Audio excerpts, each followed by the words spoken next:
Bonjour et bienvenue à Dukascopy TV. Je suis Elena Saizafarova. Aujourd'hui, nous accueillons Victoria Marchand, rédactrice en chef de Coming Mag. Victoria, bonjour, bienvenue. Merci. Coming Mag est un média spécialisé destiné aux professionnels de la communication. Pourquoi est née la nécessité d'une telle ressource? Parce que je pense que c'est aussi important de faire connaître les agences. Les agences aussi, elles doivent connaître le marché, l'évolution des médias, l'évolution des techniques. Aujourd'hui, avec le digital, ça évolue énormément. Donc je pense que c'est aussi un média spécialisé, c'est aussi une forme de formation continue.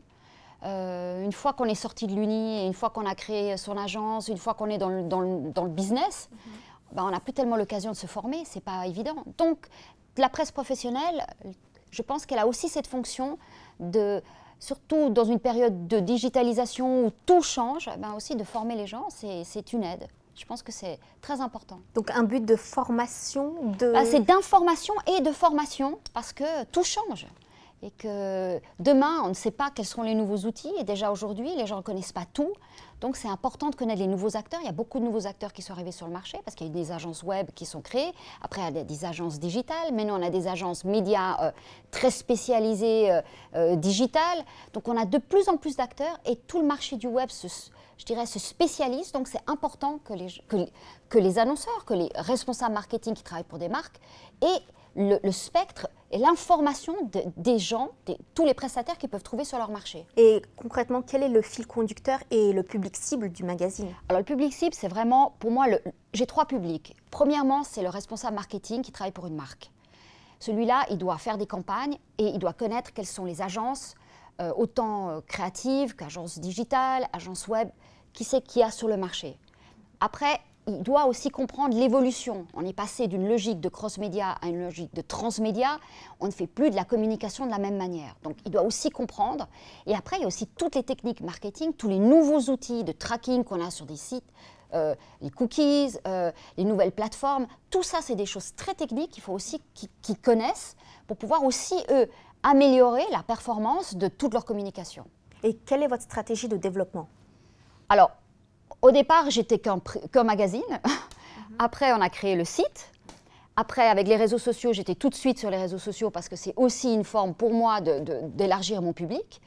Maintenant, je suis sur un nouveau site beaucoup plus responsive qui me permet d'avoir une lecture complète de tout le magazine online. J'ai transformé, ce que je pourrais dire, mes abonnés print en abonnés digital et print. On ne sait pas ce que sera l'avenir. Donc, je dois aussi, tout ce que je dis, je dois aussi me l'appliquer. Donc, et pouvoir être sur toutes les techniques et sur tous les outils, il faut être sur tous les écrans.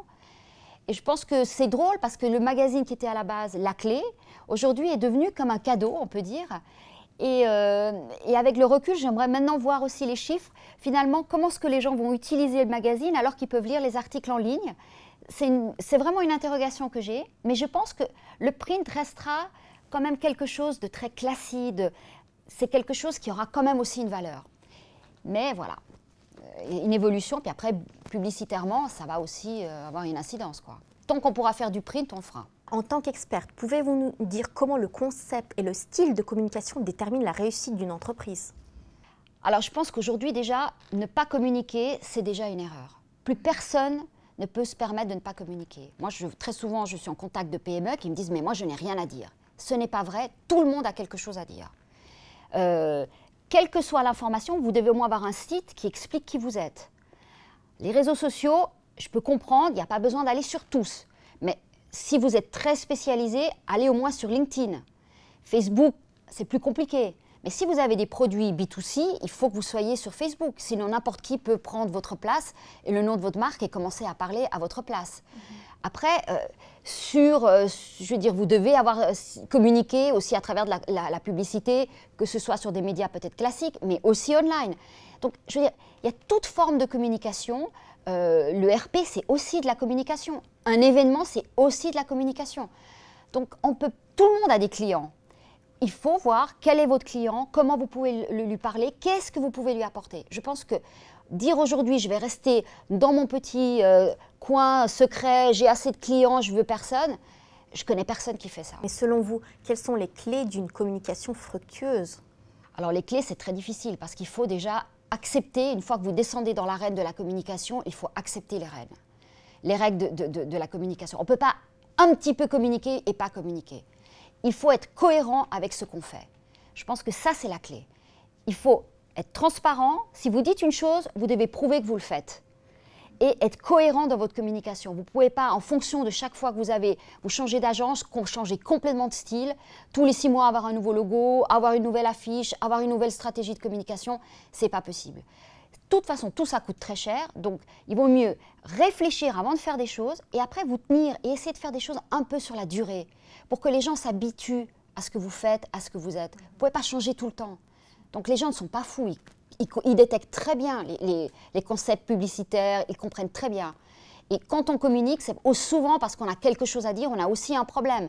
Donc soyez cohérent avec ce que vous êtes et acceptez des fois de la critique, parce que les réseaux sociaux, c'est une fabrique d'humilité pour les marques, parce que si on vous critique en disant voilà tel produit ne fonctionne pas, il faut le prendre comme une information qui va vous permettre de vous améliorer.